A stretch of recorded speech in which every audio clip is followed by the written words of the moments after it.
નમસ્કાર મિત્રો, આજે આપણે વાત કરવાની છે ગુજરાતની મહત્વની આજની 50 તાજા ખબર અને ઘટના વિશે. અમદાવાદ ડી કેબિન વિસ્તારમાં મેગા ડિમોશનની જાણીતી સ્કૂલની બિલ્ડિંગના ભાગ સહિતના ગેરકાયદે દબાણો તોડી પાડ્યા.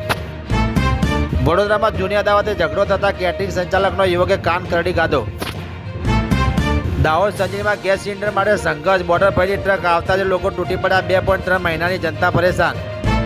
જામ જોધપુરના જૂની આંબડી ગામમાં અકસ્માતનો ભોગ બનેલા પિતા પુત્રી એકી સાથે હડતી ઉઠતા ભારે ગમગીની પરિવારનું હૈયાપાટ રુદન.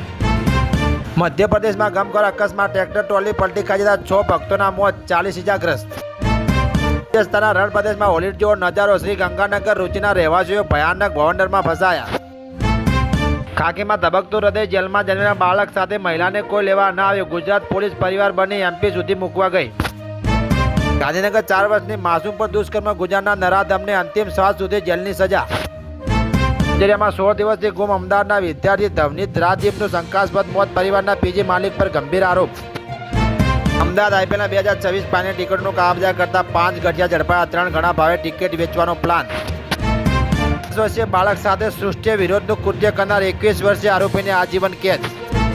વાપી નજીકના કેચરા ગામેથી 416 ગ્રામ ગાંજા જથ્થા સાથે 3 આરોપી પકડાયા. અમદાવાદમાં પીસીબીનો સપાટો, દાસ્તાન સર્કલ નજીક ₹1.19 કરોડથી વધુનો વિદેશી દારૂ ભરેલું કન્ટેનર ઝડપાયું. સાબરકાંઠાના હિંમતનગરના ગાભોઈ ગામે 21 વર્ષીય યુવકે ઝેરી દવા ગટગટાવી સારવાર દરમિયાન મોત.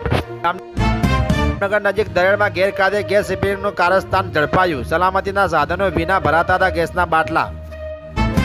મહારાષ્ટ્રી બાળકો સાથે વડોદરાના ખુલ્લા મકાનોમાંથી ચોરી કરતી મહિલા ગેંગ પકડાઈ. ચોમાસાને અનુલક્ષી તારીખ 1 જૂનથી વડોદરા કોર્પોરેશનનો 24 કલાકનો કંટ્રોલ રૂમ કાર્યરત. આખરે લોકશાહી ઢબે દિયોદર તાલુકાના પંચાયતમાં પ્રમુખ ઉપપ્રમુખની ચૂંટણી પૂર્વે કોંગ્રેસે મારી બાજી. આઈપીએલ ક્રિકેટનો સટ્ટો રમાડતા યુવકને વડસર બ્રિજ 4 રસ્તેથી ઝડપ્યો. જામનગરમાં સ્કૂલે જતા વિદ્યાર્થીને રોકી ઘડિયાળ લૂંટનાર 2 શખ્સો ગણતરીની કલાકોમાં ઝડપાયા. અંબાલીને પતિ જતો રહ્યો, પ્રેમ સંબંધ પકડાઈ જવાની બીકે પત્નીએ આપઘાત કર્યો.